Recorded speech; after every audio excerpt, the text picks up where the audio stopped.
السلام علیکم ورحمۃ اللہ وبرکاتہ۔ محترم ناظرین، جیسا کہ آپ لوگوں کو معلوم ہے کہ رمضان المبارک کا یہ آخری عشرہ چل رہا ہے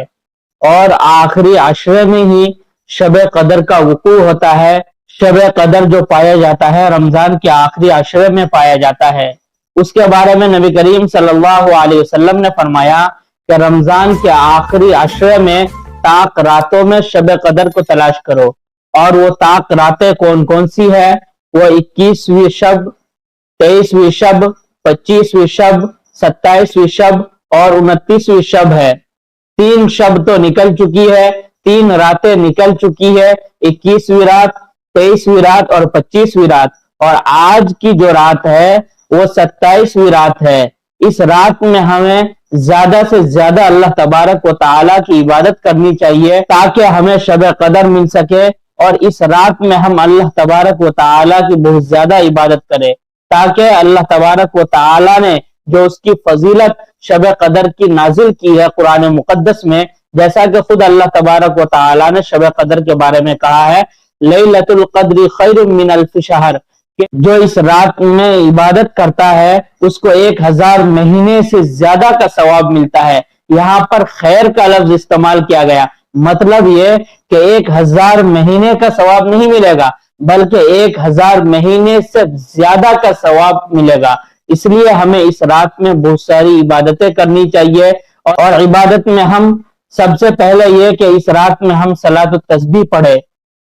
اگر کوئی شخص صلاۃ التسبیح نہیں پڑھ پا رہا ہے تو وہ صلاۃ التوبہ پڑھ لے، اور اسی طریقے سے صلاۃ الحاجت کی نماز پڑھے، اور اگر ان تمام چیزوں کو، ان نمازوں کو وہ نہیں پڑھ سکتا تو کم از کم تہجد کی نماز پڑھے، جیسا کہ نبی کریم صلی اللہ علیہ وسلم بھی تہجد کی نماز پڑھا کرتے تھے، اور رمضان اور غیر رمضان میں پڑھا کرتے تھے، اور تہجد کی نماز کی بہت بڑی فضیلت آئی ہے۔ نبی کریم صلی اللہ علیہ وسلم زیادہ تر 8 رکعت تہجد کی نماز پڑھا کرتے تھے۔ یوں تو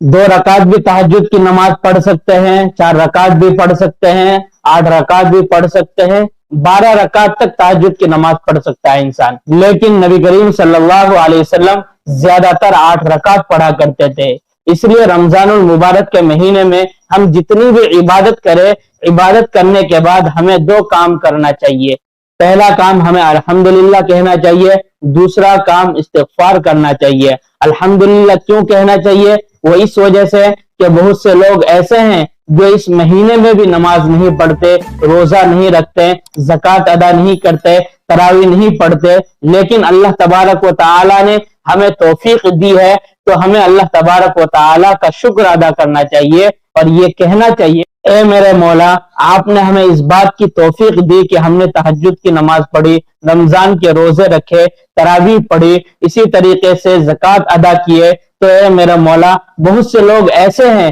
جنہوں نے ان عبادتوں کو نہیں کیا ہے، لیکن اے میرے مولا تو نے ہمیں اس بات کی توفیق دی، تیرا بہت بہت شکریہ، لیکن بہت سے لوگ ایسے ہیں جو ان چیزوں سے محروم ہیں، اس لیے ہمیں اللہ تبارک و تعالیٰ کا شکر ادا کرنا چاہیے، الحمدللہ کہنا چاہیے، اور دوسرا استغفار کرنا چاہیے، استغفر اللہ کہنا چاہیے۔ وہ کس وجہ سے؟ وہ اس وجہ سے کہ جس طریقے سے عبادت کا حق تھا اے میرے مولا، اس طریقے سے ہم نے اس کو ادا نہیں کیا، اے میرے مولا جس طریقے سے اس کا حق تھا اس کو ہم نے ادا نہیں کیا، اس میں جو کوتاہیاں ہوئی ہو، جو خامیاں ہوئی ہو، اس کو معاف فرما اور ہماری عبادتوں کو قبول عطا فرما۔ تو میرے محترم بزرگوں اور دوستوں، رمضان کی 27ویں شب ہے، اس لیے ہمیں زیادہ سے زیادہ اللہ کی عبادت کرنی ہے، اللہ تبارک و تعالیٰ کے سامنے گڑ گڑانا ہے، رونا ہے، اپنی ضرورتوں کو مانگنا ہے، اور اللہ تبارک و تعالیٰ سے لو لگانا ہے تاکہ اللہ تبارک و تعالیٰ